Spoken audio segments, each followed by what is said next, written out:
Bonjour bande konange sanga mamluba Nicole Bele, j'espère que vous avez madame skanya tubozali tueka osolo masolo mboka ba événement le kanye bele. Ah bon, et tout basu nini bino moko boyebi que malheureusement pour la DRC et vous le peuple congolais, vous n'avez pas un homme d'État. Malheureusement pour vous, oui. Naloba nabino, et je le répète, DRC, ils en a besoin, il y a government, non pas les acteurs politiciens.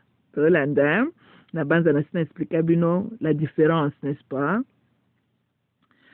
To govern is a kokamba, et ça n'a rien à voir avec politics. Politics is a science moko boet batuka kaka bambrouiller kaka bakreya et puis batu bakenda batangela ngo ba classe ba continue biloko wana pona ko manipuler la masse en se cachant derrière le corps du gouvernement et ndo moni ke ba policiers mingi nde bakota na kati ya gouvernement mais mingi ba yaki na intention ya ko servir le peuple te bayaki ko kambate baza na vision ata moko te bayaki ko se servir bango moko. Et malheureusement tout le monde nango vraiment se présenter plus na DRC. Là où, comme je dis, Bozana ba homme d'État en commençant avec Chilomblombo lui-même, Chilomblombo est un farceur. Oui, vous avez un farceur à la tête du pays. Hein? Il est moins sérieux, c'est un farceur, comme était son père. Mais je suis très étonné avec vous. Boza au courant que Goma wana est entre les mains des Rwandais, n'est-ce pas? Bino peuple, qu'est-ce que vous êtes en train de faire? Bino wana bozo ko sambela kaka ko kendaka l'église na bino ndenge bokendaka koyoka ka toujours ba aventurier ba pasteur na ebite ba prophétie ba pesa ka bino yango na ba prophétie ngwa bino sika bokendaka balakisi bino teke na est kuna c'est sous contrôle ya Rwanda. Ça c'est la vérité, ce que je vous dis. Oui. Kinshasa n'est pas en train de contrôler l'Est de DRC. Non. J'ai causé avec les citoyens privés, les résidents, il y a DRC, Kunana Est, qui m'ont, les informations sont consistantes, que il y a même des roulages rwandais qui traversent les frontières, venir Nangamba DRC faire leur travail, n'a pas quoi à regagner Rwanda. So, Est wana ezali sous contrôle ya Rwanda kaka ndenge boyebi que le contrat même Chilomblombo a signé, c'est de donner Rwanda contrôle, tout le gérance ya ba minéraux na bino na Est. Mais ça ne s'arrête pas là, on a juste un Tina gérance quotidienne, c'est Rwanda qui est en train de tirer des ficelles et na ebite comment est-ce que bofandi na bino to monaki bato IDPS basala ki semblant ambassade, ça c'était orchestrated par le gouvernement ou par le régime de Chilomblombo parce qu'il n'y a pas un gouvernement à DRC. Il n'y en a pas. Non. Bozande un régime. Il y a Chilomblombo, il y a IDPS et leurs aventures qui sont en train de vous faire battre na bango. And, sorry. And, qu'est-ce que c'est en train de dire? Sonde, orchestra qui moi, unrest, mon équipe ça l'expect 2 jours, ça fait 3 jours, on a skitouana. Mais ce n'était pas un unrest naturel venant vraiment de peuple librement.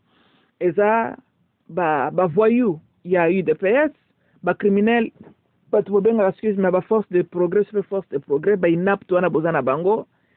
La force na bango kake pa ina peuple mais sika banguna baza tomoni force tamoko ta force de progrès kuna ba komo ba force ezana basala ka kuna te force na bango zaka na Kinshasa théoriser la population quinoise et bino peuple congolais en général bo fandi bo accepter bo talamboka tala ezolo ba mabel déjà na est que tobaboy la population et là je parle des civils Bazali sous na confiance que Kinshasa peut tourner la match. Et ça, c'est une attitude très, très dangereuse, bande konangai. Tolanda. Parce que c'est effectivement ce que le Bill Clinton et le Paul Kagame cherchaient depuis. C'était de changer la vie populaire. Tolanda, l'opinion populaire. Tokani.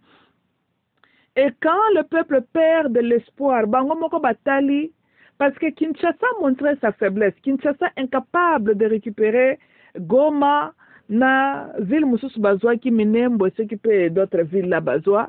Kinshasa a été incapable de récupérer la ville wana. Tolandi, hein? Parce que le gouvernement devait être en mesure de réunir Mboka.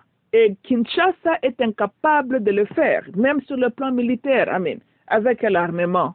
Tolandi, hein? Et ce qui est étonnant, binope bozolanda balokuta oyo batayi de pes bayaka nango ke Chilombolombo asombaki minduki atiaki na Goma et que ba généraux batrahir yabanda konanga eza fallacy oyo moko alobelaka bino ezali fallacy wana eza fallacy, c'est un raisonnement fallacy oyo moko alobaka yendaza maître ya fallacy tolanda. Does it make sense to you all ke muta ko investir what 100 millions de dollars à Somba Minduki, et puis qu'il y a Minduki Nyonsonaka na Goma, et puis Azala Naba, soldat pensa sur tema pe sabango accès na Minduki wana, come on. Tolanda bande konanga. Mais ce cas qui n'a pas ça ko sala bongo, fallait ka benga Paul Kagame na Willy Ngoma et le nanga kabela bango Minduki yango. Pourquoi même les tracasseries? Pourquoi ko bomisa ba congolais au bazaki préparer te pour na ko utiliser Minduki wana? Parce que Chilombolombo est un aventurier. Tolanda bande konanga. Si c'était vrai qu'il a dépensé tout cet argent-là, d'abord, Alingaka dispersé Mindukiwana. Well, y a-t-il une raison pourquoi il n'a pas mis armes na Kisangani, na Sud Kivukuna? He could have done that. Surtout sachant bien que Goma était toujours un endroit que le Rwanda M23 pouvait attaquer parce qu'ils l'ont déjà fait aussi dans le passé. Si on pouvait anticiper avec cette histoire-là que Goma pouvait encore revenir sous une menace militaire. Et que renfort, il y a de côté boye, ou tu peux côté boye, to contourner nani badia buluwana. Tolanda, il n'y a aucune raison pourquoi Chilombolombo s'est positionné d'une manière que le positionnement ya FARDC était facile à anticiper et à détecter. Dans un autre mot, il n'avait pas la volonté que FARDC va gagner. C'est ça que ça veut dire.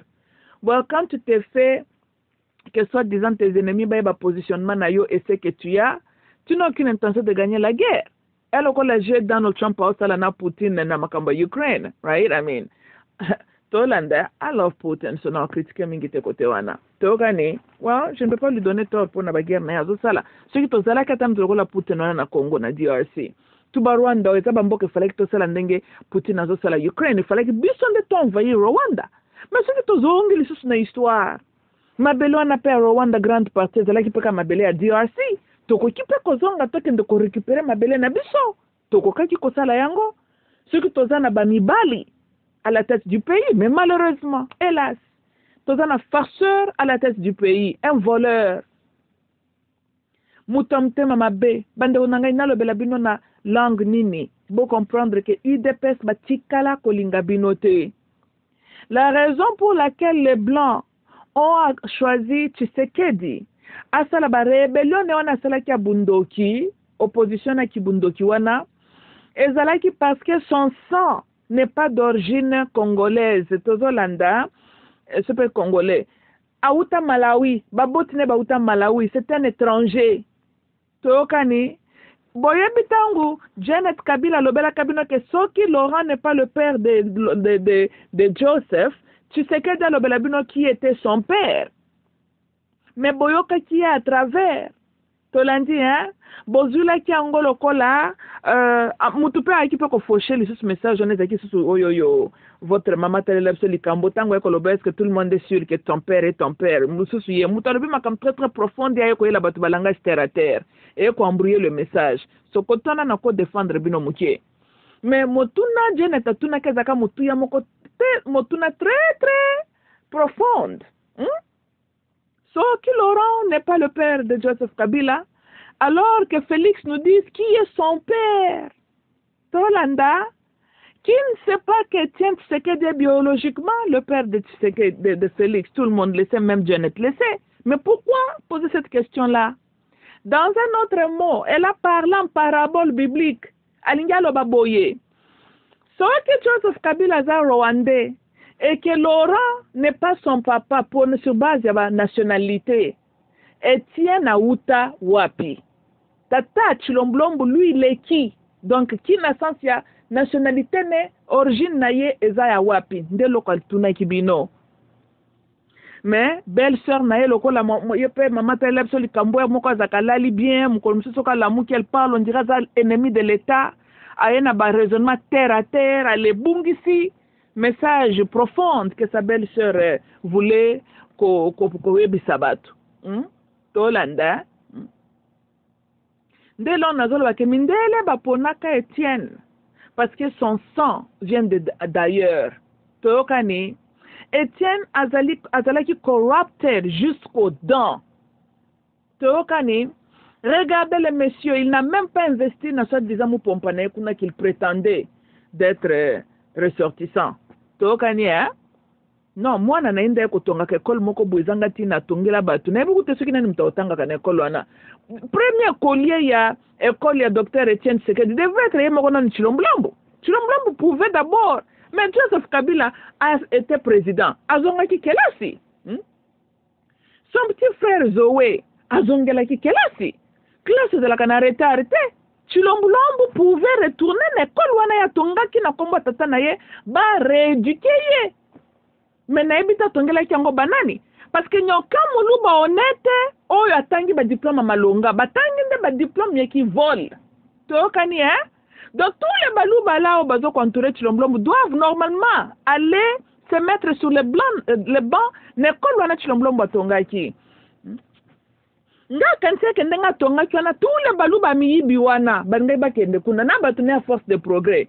Baye ko la civisme, baye ko la bonne manière, baye ko la government c'est quoi? Mais mingi Chilombo devrait d'abord être un écolier là-bas. Chilombo classe est très importante, hein? Très importante. Tu vois comment entourage na ona yo boza ba voyou? Parce que botangi malamute. Bo osot omoni inconvénient à cause la mwana moko turbulent école primaire. Omoni Chilombo. Omoni ozaka mwana moko très turbulent mwana mabe. Olingi kotanga to nyokoli ba maître na yo. Tala sikoyo. Na kimokolo. Oza un bandit en veste et cravate. Tolanda, oza bandit. Et bon, oza mobile normal. Qui banditisme zaka nakati na yo. Yango wana, tu t'es assuré d'aller t'entourer avec les bandits comme toi. Parce qu'un homme avec la classe aurait cherché les hommes d'État, ba entourer ye. Bon, yo Chilombo, ceux qui yo a solo, oza na bonne éducation. Pourquoi que koluka miyibi ba entourer yo? Qu'est-ce que toi tu as en commun avec les voleurs? Ah, dis-moi qui sont tes amis, je te dirai qui tu es. Tu t'es entouré avec les voleurs parce qu'oza fitel oza baba bango banani mutayibaka oza mafia oza moyibi mwivi munene yo et puis oza mwena di shima lokola tata na yo ba farceur yango wana Chilombo tu ne peux que t'entourer avec des farceurs comme toi parce que vous avez beaucoup en commun bande de ba farceurs. Aucun homme sérieux. Nakati IDPS, mutu sérieux azate. Boyebi bande konangai, parmi les erreurs que Mobutu a commis, c'était d'accepter multipartisme. Et c'est là qu'une erreur moko monumentale. Mobutu, il fallait qu'il y ait une guerre. Il fallait que Mobutu a signé Ango. Il fallait qu'il makile Tangakaka. Mais on a trompé Mobutu, on ne veut pas le bain de sang à Kinshasa. Mais depuis 1989 jusqu'alors, il y a combien de Congolais qui sont morts? Tu perdrais combien? Makile Tangite.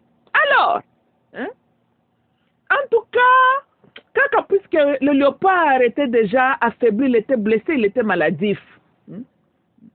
Mobutu fallait que Kaka akende na likambo tina suka. Lokola epena ba Américain go ba bebana ki fallait Kaka yindisa.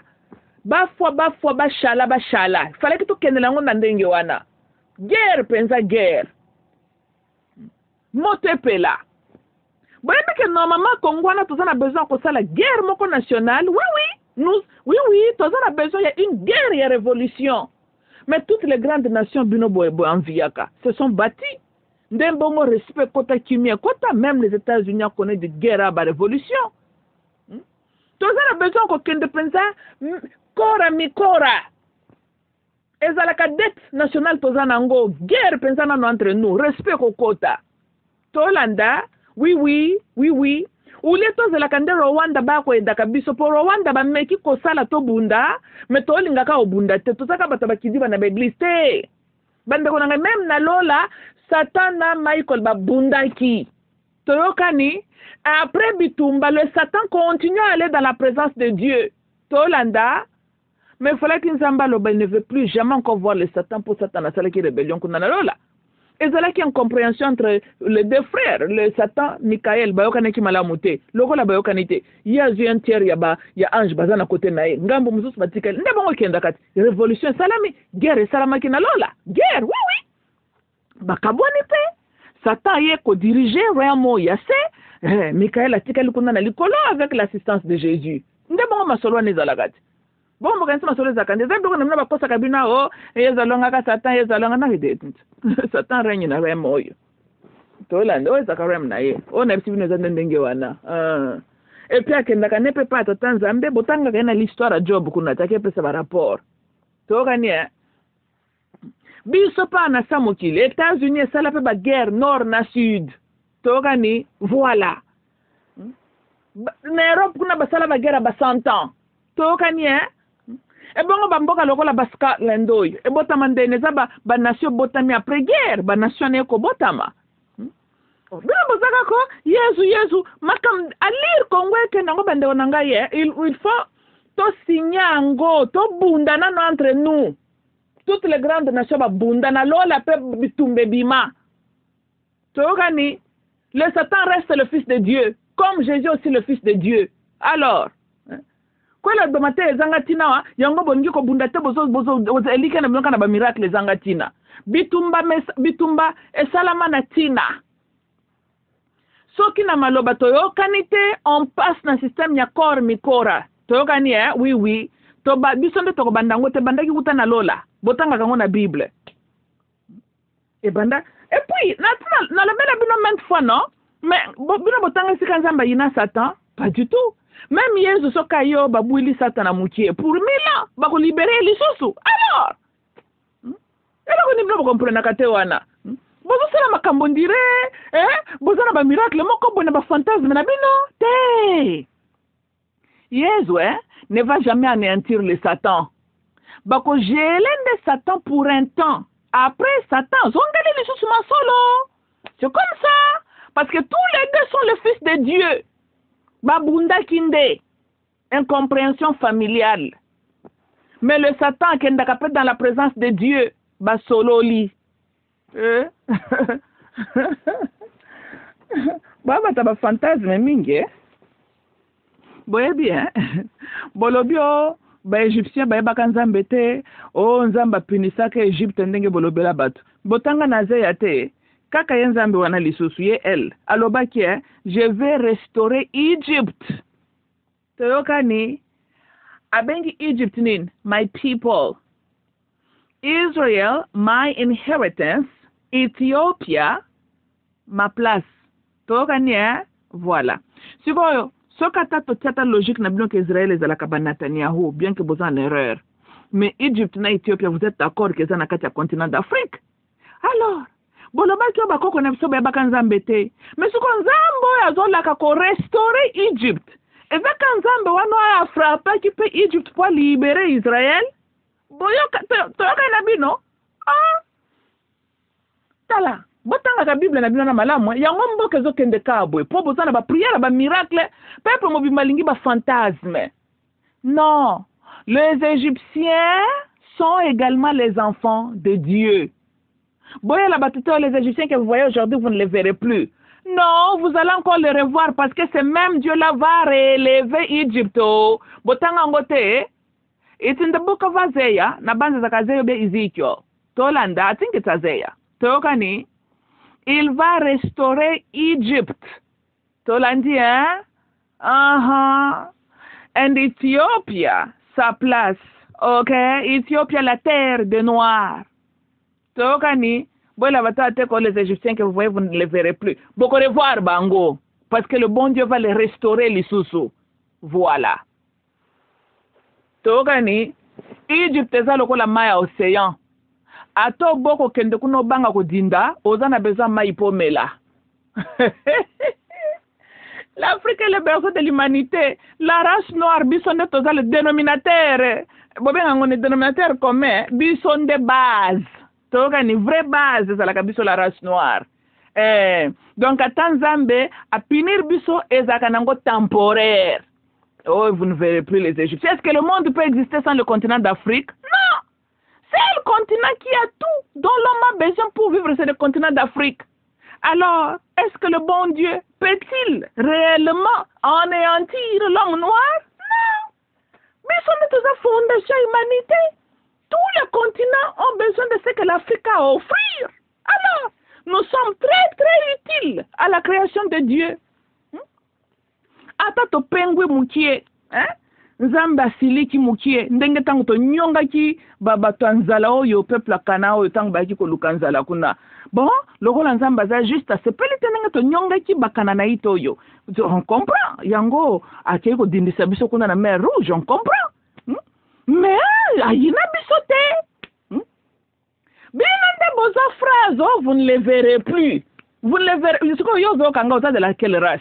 Te yo kongolo zoko kangai to maintenant to kita bino ba chrétien oyo Mobutu arata ko opportunité kwa néanti religion na kati ya mboka empereur Mao azaka na raison o za religion malamu te religion mobimba et indusaka ki buzoba na kati ya mitu ya batu.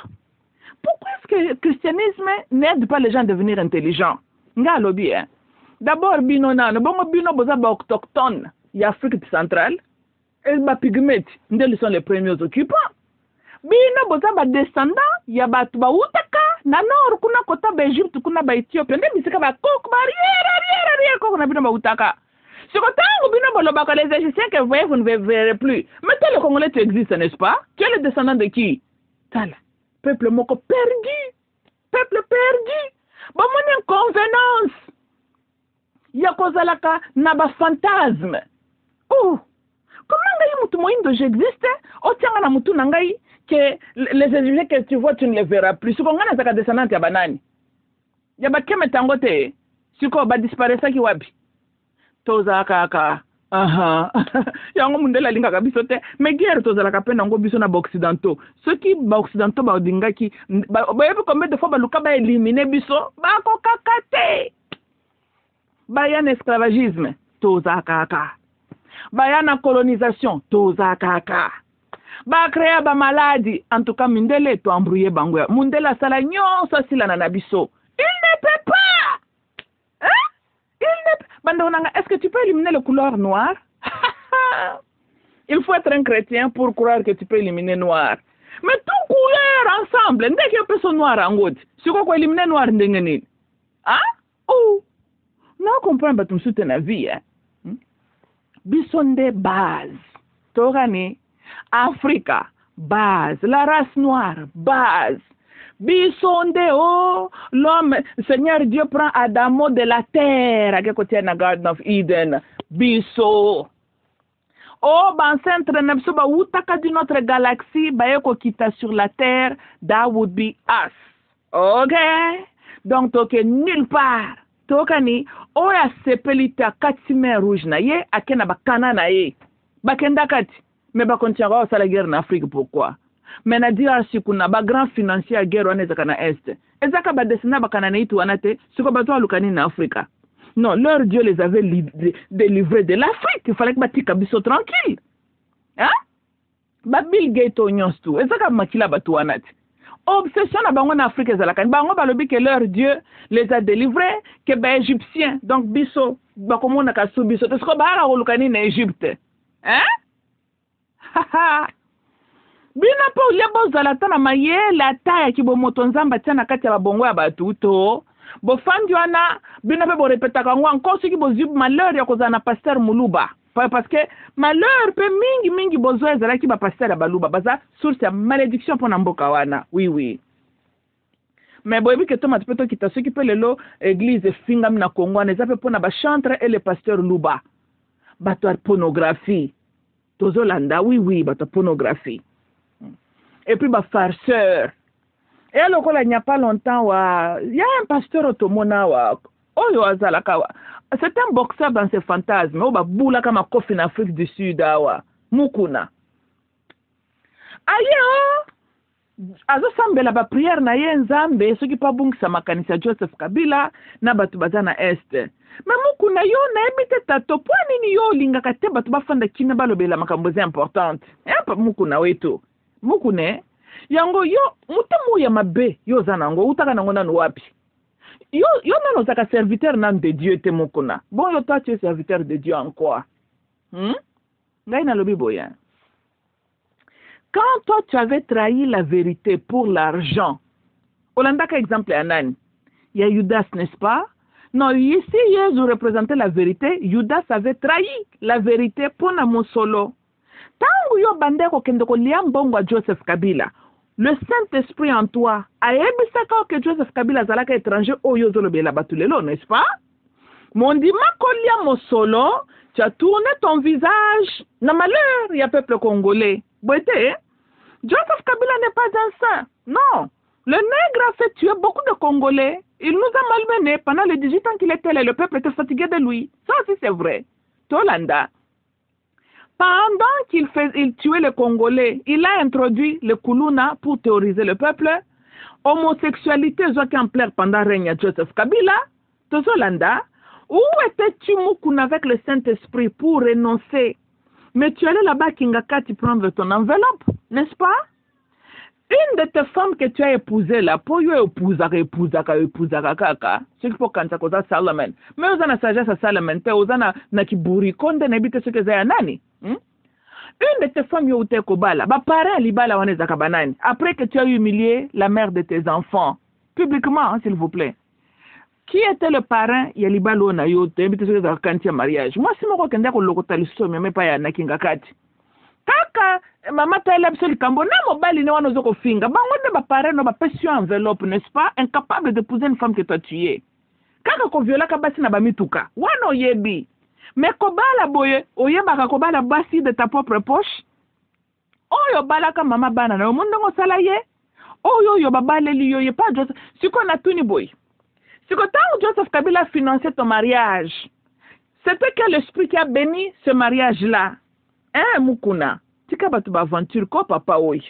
Tozolanda. Hier, tu défendais Joseph Kabila. Hier, tu as parlé à son faveur, n'est-ce pas? Tu as forgé des alliances, hein, des affiliations entre ta maison et la maison Kabila. Ça, c'est aussi vrai. Teokani, mais tant que libala na obangonde ba finance ango, liba les fondations ya foyer ya mutute. Donc, il y a une alliance qui a été forgée entre la maison Kabila et la maison Mukuna. Et aujourd'hui, tu te tiens pour nous dire Nzamba ambriye bango, baza banguna yamboka. Si kon Nzamba a fait sur révélation lelo, où était-il hier? Pour dire que Joseph Kabila était l'ennemi de l'État. Où était ce Dieu-là? Hein? Mukuno ebinin, yona Nzambo na ba confusion wana. Thank you, but no thank you. On n'est pas impressionné. Non, non, tu peux dire à ton Dieu là, to sepela kanaete. Pour azapé na ba confusion ka lokola yo moko mutunaye. Tolandi, hein? Pour attendre la Bible, hein, on dirait Nzambe à King David, azalaki clair. Ayebi que peuple baza ba ennemi à Israël, il n'y avait pas de confusion. Mais non, c'est pas Nzambe na ote. Oh, Nzambe ba confusion. Il ne sait pas déterminer qui est pour le peuple congolais, qui ne l'est pas. Parce que moi, n'a pas Chilomblombo que tu es en train de défendre. Hein? Chilomblombo, ennemi mounene, il y a peuple congolais. Il y a UDPS wana. Quand hier, tu as cru que PPRD était bon pour la nation, tu es en erreur en train de croire que UDPS est là pour la nation. Parce que Nzambo yo sambela kamukuna tellement za lo koso, lokola yo. Tout ce qui te préoccupe mukuna ezambongo. Ozana molimo ya Judas alinga kimbongo moete tia ke ko trahir na Yesu Masia kapo na mbongo lokola yo. Mukuna tu es capable même d'aller au lit avec un serpent. Ce qui va pesi mbongo. Oh mutu normal était. Et puis aussi la soni ozoko ya ozosala ba prière zangatina mutata moko te falaka sambela ke Nzamba pesa nani mwasi ya Ponce Pilato bakoshemar ke aisa mobile na ye asimba Yesu taza innocent tokani mutata moko ta salela ki mwasi na ba prière bongo tolanda Nzambe moko dans son plaisir a jugé ki bon à se révéler par moi Siwana. Joseph Kabila a une femme qui réclame qu'elle prie. Si le bon Dieu a des révélations à montrer, hein, Nabasi Abatoawa, il va les faire. Tolanda. Bon, la Bible, quand le bon Dieu a utilisé son prophète pour aller donner le message à une femme, à cette équipe d'intervention, il fallait que passer Bassambelanan Bati Ango, bon, Bosakanakana Batubueko. Mary Ange qui télé directement qui okobota mwana kopese kombo Emmanuel. Pasteur nini assemblée la kina no Mary. Azata. Oh nani Rebecca, tu as 2 nations en toi, le plus petit dominera le grand. Wapi pasteur assemblée la ki Rebecca ponzamba pesa ba professionnel. Azate Rebecca azaki tourmenté butu ki bana bazoko bundaka nakatel bumatumo. Bolim sanga bande konanga. Bana ba bundi na libumu ezanya soneza ba tourmentation mama zana kimiate, mais le bon Dieu n'a pas un pasteur qui s'est levé à Bondela hein ponzamba la kisa Rebecca qui okobota bana ba kozala ceux qui peut ya kozala grande puissance l'autre kozala serviteur non pas comment osakana batu boy olalo la mukyo nzambe pesa bango ndoto te nzambe soka alinga pesa mtu révélation he'll do it. Ah tourmentaki Joseph butu ange l'Éternel na Joseph ba bundi butu. Est-ce que pasteur mutabondela ki Joseph? Hein? Joseph kuta mutabambeba auta ayiba ka bénédiction grand frère na ye nani yalipasa na Isa, hein? Yo kaki Isa leli panzambe sikoyo nzamba lobi bon, lokolo leli na otinda serviteur nanga bondela pona ke Joseph faso ba cauchemar na butu pas du tout. Nzambe nanga destaki makambu na ye l'ange de l'Éternel na Joseph ba bundi butu.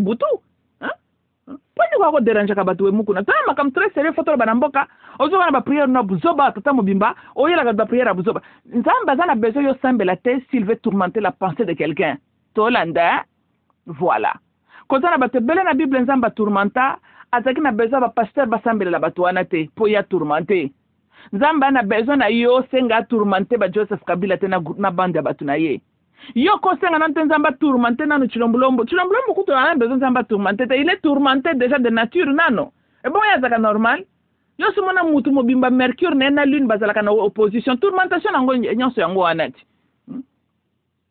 osana na président moko volontairement naturellement tourmenté par le bon Dieu ou lo senga kutu nzambe a de faire tourmentation mentale ezaka na kati chilombolombo ozo sengela batu ba normal nzamba ke tourmenté bango tala Joseph Kabila tabomi muto hein au moins il réfléchit tolandi hein Joseph Kabila ne peut pas dire on a sel bomanda bomaki muto non c'est un homme très intelligent aibelo ko sala soka sel mabeto malamu il y a une pensée derrière et puis pensée moko za na logique selon lui chilombolombo yona batu maboma baza presque ndenge moko chilombolombo baza mutu lelo akoloba oui lobi alala la muki cerveau ne lobi faleke zala non Tolanda, donc son existence est égale tourmentation.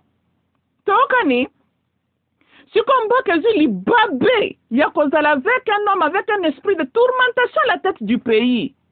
Mukuna, et prière au yoko ko sala ya bien. Et c'est que Seigneur Dieu par ta miséricorde. Sala miracle yona ba chrétien boko ko senga zanzamba balusa mercure ya chilombolombo. Mercure na eza mala mutena kati ya mutune wana. Il fallait senga ke nzambe to boite yo mtosala ba planète izandenge zalaki tangu ya botamaki mais yonde olu komanda ka ba planète komanda ta mercure na lune ba komata bien na kamwa na mobile oyo prière ko sala yango wana to habite loko nini masumu nini mama na yake ndeko ko sala tata na sala ki po ba kende ko bota mwana qui a tendance d'être bipolaire s'il vous plaît yes azalaki ko délivrer banani batama bomati ki bipolaire eza na catégorie nani na catégorie batu bazana maboma liboma nda tourmentation ngo yango na psychologique ti nda liboma ngoti alors ce n'est pas parce que chilombolombo n'est pas na kati ya CNPP ou bien na telema kaza normal aza bipolar ndinga zala kawana bipolar aza mutu moko aza na kimete na mutune ezali eza normalité wana mona ngote mukuna tourmentation zoluka yango wana chilombolombo son existence est égale tourmentation parce que le nègre is a bipolar tolanda bondela et puis na ebi kutete soki nzamba ko sala miracle ni avec bipolar non ka bipolar bonga te bande onanga bo soba comme to liboma biki liboma sila kata ba se calma ka mesila kana ngote Chilombolombo ata bopesi le meilleur des médicaments na CNPP kuna ko ça loko de calmer ye mais ceux qui m'ont ebimi makasi liboma ezongi. Donc na ebite bon, tout est possible avec Dieu, tout est possible. Pour yepem to sala ki moya ngoti peut-être ko sala moya ebima makasi mingi te. Po Chilombolombo azala non ata moi normal, to ebite. Mais ça vaut la peine bobon de là nzamba sala miracle na ye. Ako sala miracle azaka nzamba mawa. To se kana biso Chilombolombo te ba Paul eza ngo maladie mentale Chilombolombo. C'est ton état d'être botami bongo. Mabeka ka yango yoko zala net te Chilombolombo takuto zala ka bipolar yango Chilombolombo. Yoko ka zala ka net to lo ba ke mama parce que mama no mtake ko tsuna ba merdement oyo. Que mami, pour yo il faut zalo benga ka mama no mami. Oui. Bon Chilombolombo yo mona na kokola biente yo na âge non il faut zalo baninga bazako comme jana ba âge adolescent mami akoma mam yo il faut zalo konti benga mami. Pour zaka normalité. Normalité. Mais likambuta to benge mami. Yo ko kenda tateke mami mutu nanga yo naza bipolar mutu esala kamala mute na ko kamba mboka wana te. Po naza mutu bishanja na kwa oluka ba guerre pamba. Akokai ko pesa ta conseil ke bon lokola mutu esala bien te mukuna bakokai ko benga yo bonde la Chilombolombo. Tu as raté la chance à cause de la délivrance monumentale mukuna. Tozolanda. Mais na le bien oui, mais pourquoi ba miracle yezo kota na Bible? Parce que zala ki ba miracle monumental. To landi hein? Et puis pourquoi makambu ya Exode se kota na Bible? Parce que c'est événement monumental. Si ko imagine yo po biki sa mwana Etienne wa mulumba obiki mwana nena ki bipolaire. Ngaza la délivrance monumentale. Qui est ce pasteur là qui n'aime pas nani délivrance monumentale kota na record na ye? Mukuna. Tu vas être reconnu comme l'homme qui a délivré le fils d'Étienne Tshisekedi d'une maladie mentale. Aura ta opportunité d'écrire une bonne histoire pour la première fois dans ta vie. Osons le prier moka buzo bezangatina, un comédien que tu es. Makambo ba prière yoko ko sala mukuna tondi makia solo zakana mpeve. Sala prière nzamba délivrer Chilombolombo de bipolaire. Oui. Wana kozo attention tina ba mindele. Tout le monde va s'intéresser à toi. Que na histoire ya mokili bipolaire a été délivré. Et puis on est faut observer ata pendant 30 ans. To make sure que cela a délivré. Mais après ça n'ende pene na gouvernement te. To ba bipolar bazaba tute. Boko kanisa biki lobi ake ko signer ba corps moko zangatina, lobi kuna zongi normal, ala mibimisi victime. To lala to la muki ba teki bisombo ka nyonso. Bipolaire est très dangereux. Bakongole bosambe la kabiente. Est-ce que Mzambe na lola akoki ko pesa bino dirigeant bipolar ata bino moko pe bande konanga ata kutozo singa muku na ngome bino pe. Chaque jour bozo belela Yesu Masia tala pasi ya Congo. Yesu Alexa kabino te que Chilombolombo n'est pas stable dans la tête vraiment. Peuple bo pesa ka pe kanda. Depuis que vous avez comment beaucoup tika Mobutu avec une très bonne carte natale? Beaucoup picola et bipolar. Oh peuple modèle nini oyo. Peuple kon bande konanga. Boye boza bande konanga. Mais makambo bo sala bino. Non. Te boa peuple mo kamte amabe. Na convaincu que boza mte amabe. Oh bo sala za la kata? Mais bino pensa. Ça serait encore mieux. Ce qui botika qui a Joseph Kabila ndenge bobenga ka le Rwanda au pouvoir. Au moins ça la carte natale normale. Bande konanga quel mutem boke ko lokota bipolaire. Bipolar. Bande konanga ya takutongo balobi kongola za mutema mabe. Siko tango bina bosenga ko Yesu sala pasi ya Congo. Yesu sala quel miracle bande konanga yi. Ebanga batonga maboma Yesu banda bikisa kuna na Jerusalem na ye. Ezeki ba bipolaire. Ya banda bikisa batu bataki lokwa na bajin. Bato balobaka ba voix belé wana. Nde batu ya banda bikisa ba bipolar te. Po bipolar ça passe même moye bakaza bipolar. Po ça apparaître lokwa normal mais mutukuna na kati azana monde nemi bala vivaka nango. Siko baboti ya batu wana bazaki ko ba ko identifier ba maladie wana te ngo bakende pa Yesu te et pa Yesu banda me mande batu babela ba jin Yesu nana délivrer bipolar te boyeli biso bipolar boteli biso na mutu ya mboka baba na malamu te bino bwana mtema mabe yango yana makambo tu ya mboka eza kaka division kaka 2-2 kaka lokola na kati ya mutu na aza mutu ya est na west mutu ya nord sud bipolaire ti tosolola boye eza makambo ya Kinshasa na makambo ya est ya Congo donc mboka wana ke kaka na logique mpe kaka ki bipolaire na ye nayebi te ki bipolaire ezomema biso wapi bandeko na ngai bosala soulèvement populaire, débarrassez-vous de votre fou national botieli bato tokani utilité ya CNPP za nini te bino bosalaka CNPP mpo nani mpo banani bakende kooccupe CNPP Tshilombo est un bon candidat tozolanda boke et puis akosa tala te he's a pathological liar soko yoki mobali azoloba likambo alobi olise mes lèvres yebake mwena dishima aventurier bandeko na ngai mutu alobaka vérité alobaka look me in the eye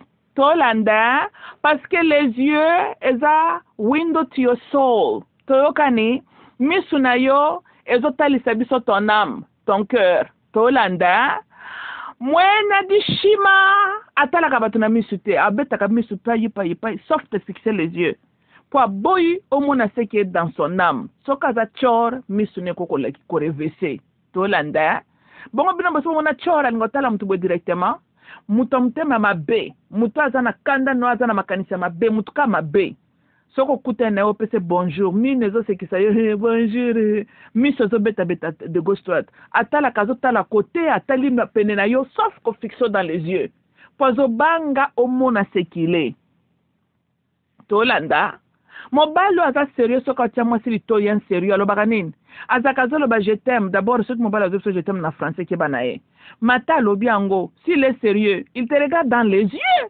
boete soko oki mobali azoloba je t'aime lis mes lèvres je t'aime oy aventurier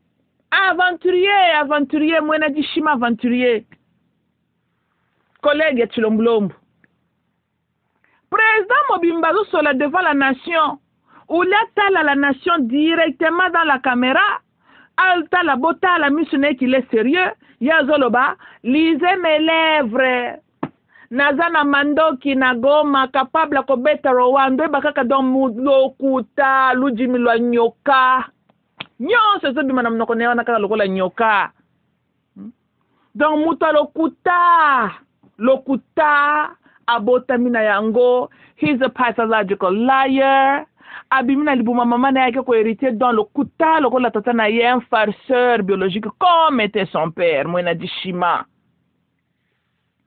bina botangela ngai un homme sérieux ya sa ya kozala sérieux azoloba lisez mes lèvres motata moko te sérieux alobaka bolire lèvres na ye un homme sérieux te regarde droit à l'œil boite voilà et là, le parent de someone tu es sérieux. Tu veux que cet enfant te regarde, n'est-ce pas? Pour aller, que you mean business. But no, you someone al cambazo tala pai. Forget that. À your côté, c'est simple que ça. À tel il semble qu'il est présent Mazolanda ote. Azoka makambozo lo bate. Parce qu'il n'est pas connecté avec toi, mon que tu es sérieux dans ce que tu es en train de dire. À répéter même erreur, voilà. Moi, si j'étais moi, ça n'a pas talagé à m'insulter. Oh! Il faut revoir le dossier, non, le sous malam. On se dit, on se regarde droit à l'œil. Boite, you know I'm serious, ngape natali yo bien. I don't care about maloboze sanga. I want to look into your eyes. Boite, well, I would shoot. So, on a posé encore une phrase je t'aime, je n'ai qu'à aller sur YouTube. Il y a beaucoup de chansons de love I can listen to. Tolandi, hein? Well, je ne suis pas impressionné par la phrase de Zangatina. I mean, it's nice, but, you know, it also means nothing, you know. Non. Tu n'as même pas à me dire que tu m'aimes. Tes yeux me disent que tu m'aimes ou pas, right? Of course. Right, Bandegonanga? Well, quand tu as rencontré un vrai amour, you know, il n'a même pas ouvert sa bouche, n'est-ce pas? Just ses yeux, right? Et tu sens ce qui est dans son cœur. Boité, voilà. So komoni mutu alingyo talaka misuna etalingi kako talaka ce que ses lèvres disent hein alingyo kakaba lo kutezo bimana mbebu na ye keba na mutu wana moena dishima aventurier. Tu ne peux pas prendre les décisions qui affectent ta avenir na yo na abana na yo basé kaka sur mutalobi lisez mes lèvres. Oh, peuple oyo. Bokoka komona te kaza maman aventurier. Tata n'est pas ndosaka même aventurier. Bana ka tata na satelema lata munyere. Atelema liboso lopangu na ye. Je jure fidélité à la présidence. Alobi ba chiluba moko botozo comprendre ça kini la français. After that man was speaking in Chiluba. He spoke in French. Cash baluba il faut ba bebisa kama kamionso. Muluba il faut bebisa anglais, il faut bebisa Chiluba, il faut bebisa lingala. Yatine langue baluba bo bebisa kate. Mais ouais, OK, le quoi bobe andalo bana français, OK. Ala Bible ko na bandalo bana na ba munyere na e. Siko botala batu basimbele siko sokipe. Wana zakane Bible sipe loko ni basimbele ke wana. Angaye, avec le IDPS on aurait tout vu. Ka! Mutu moko telemitala ka santé médiocre. Ozomona ke mutu aza pauvre malheureux moko boye. Asimbeli sko tatana tala ye moko mabunjo ozomona papa na moyibi. Alien franc a titi ya zane bien. Alia kane bien ba fromage ba fufu ne bien. Mutu asimbeli Bible ozomona muto yoko auti penza na région ba famine. Omona déjà milimu ya ba exode rural. Na kati ya mutu wana. Masimbi Bible lokola ba mvuta bango. Pona ya azomona seli makamba bien. Donc mutu mobimba ko soka kufi Yesu atunya qu'est-ce que tu as fait sur la terre des hommes? Yoko ya ye histoire. Oh, j'avais tenu la Bible pour que M. Etienne Tshisekedi puisse mentir à la nation. Yoka référence ya mutu devant Jésus. Monsieur Simbelaka Etienne Tshisekedi wa mulumba Bible pour asala ba discours abuzobana na kati ya lopangu na ye. Yeba que ton âme va réincarner encore ici. Parce que toi, tu dois être redressé. Tolanda, tu as échoué ta mission. Mais comment yo bako boto yena mukili abatu pour ndoko sala acte buzoba ndenge wana? Yo mona ko sala keloko bien? Ko participer na ba théâtre de tata na bande ko sala. O sala loka malamu te? Tala siko mwana ne wana président moni? O moni? Ko pesa ka papa na espace à kosa la nation. Tala, o moni? O sala loka malamu te? Repends-toi. Si tu es encore vivant, va te repentir. Tolanda, va te repentir. Tolandi, hein? And,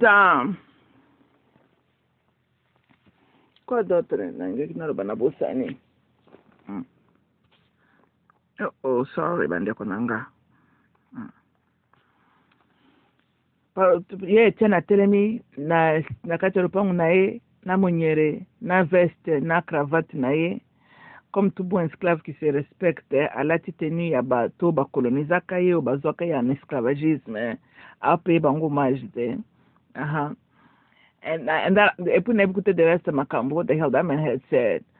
Atelemi wana nantukana mama Marthe penza basi mususu. Why ko kendo accompagner mobile na ba comedian ndenge wana? Oyebi ke mobile no azane farceur asala ba comédie. Aloji po telemi pepe na ye. Why ko kendo kondima mobile okisoso na ndenge wana?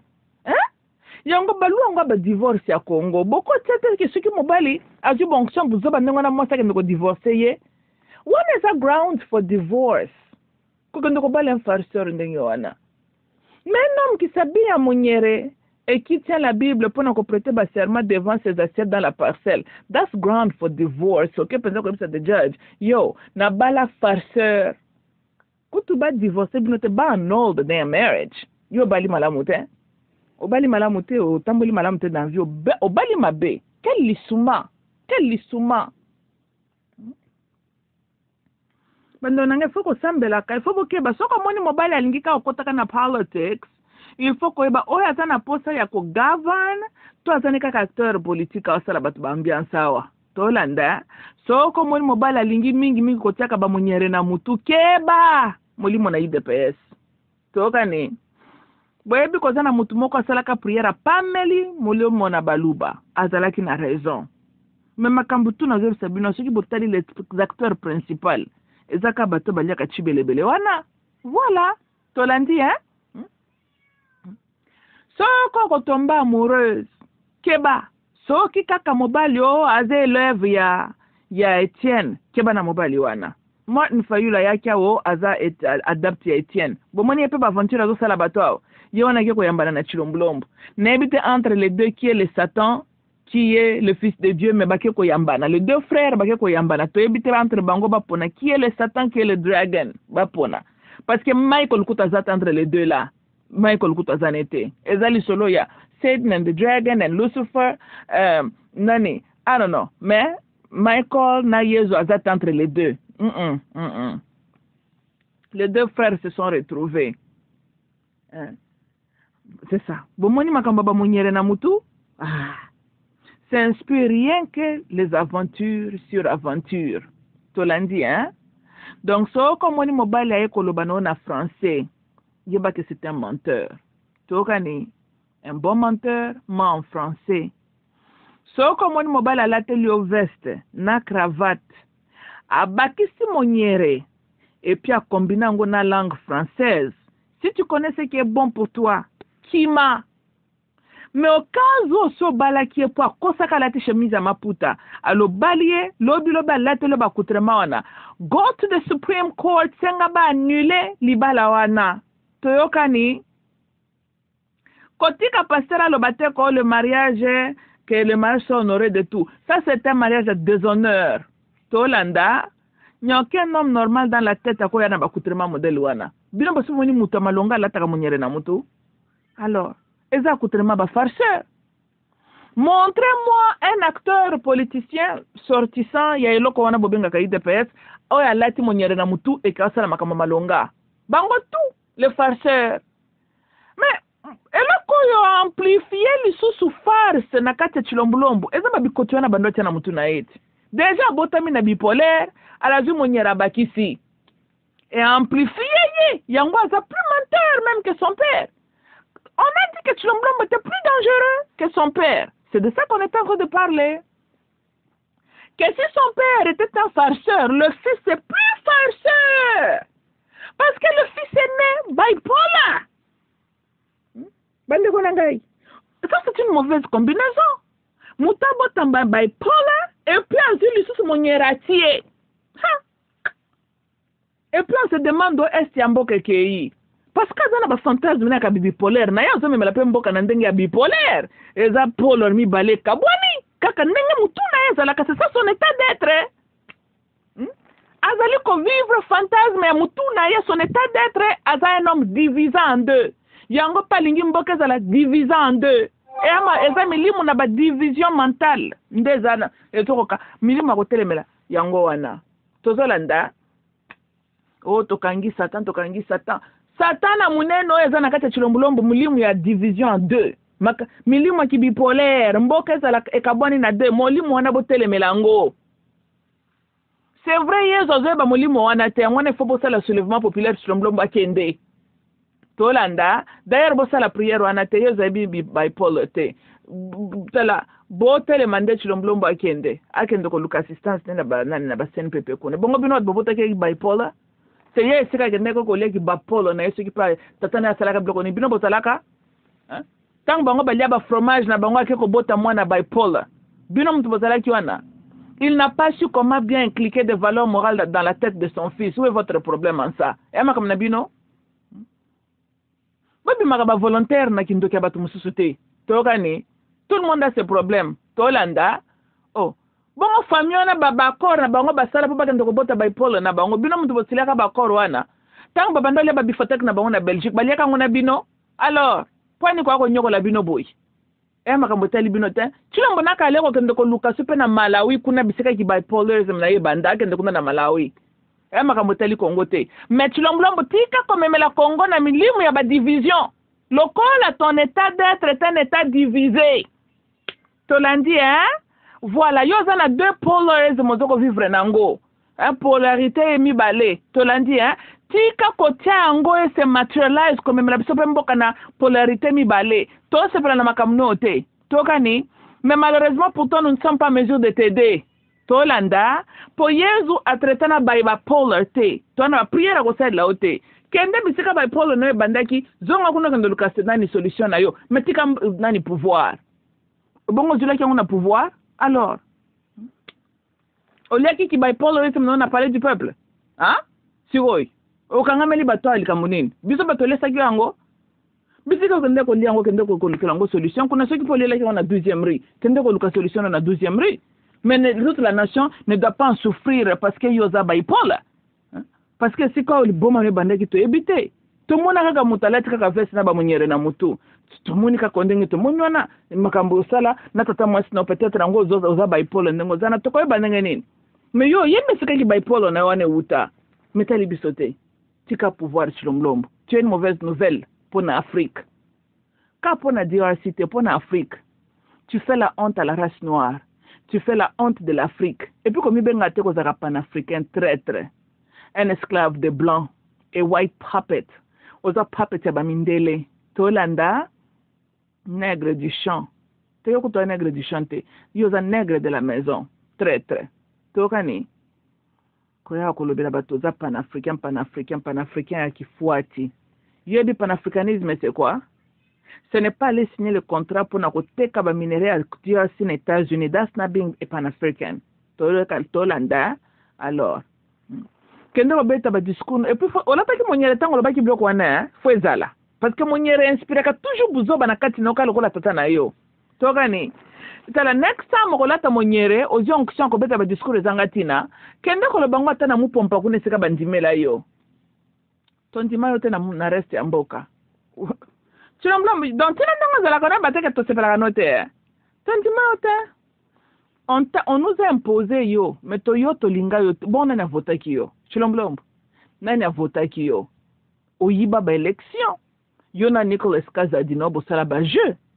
Wa muyibi de tout sauf de rien ndengo zala kawana. To vota yote. Ba kongole ba vota yote. Bisiko uta to yebite to mona ka ndenge to mona yo wana to landa libomo belaka to comprena ka ngote metebika ko belaka Chilombo kende na yo to landa normalement il fallait que libération pe ya DRC et banda déjà ko prendre lieu yo sali complot na ba mettre blanc na yo pona o retarder progrès wana Tokani, so kende na yo, tu as déjà assez volé, hein? Tika na yo, Tolanda, kendo luka aide na yo na nozana na ba problème très mukuna, va prier pour na mutu na yo, peut-être yezo ko yo ka prière wana, mais na ebi ke a ebi bipolar te. Okay, bande konangezela nga mamluba. I love you all. Bye bye.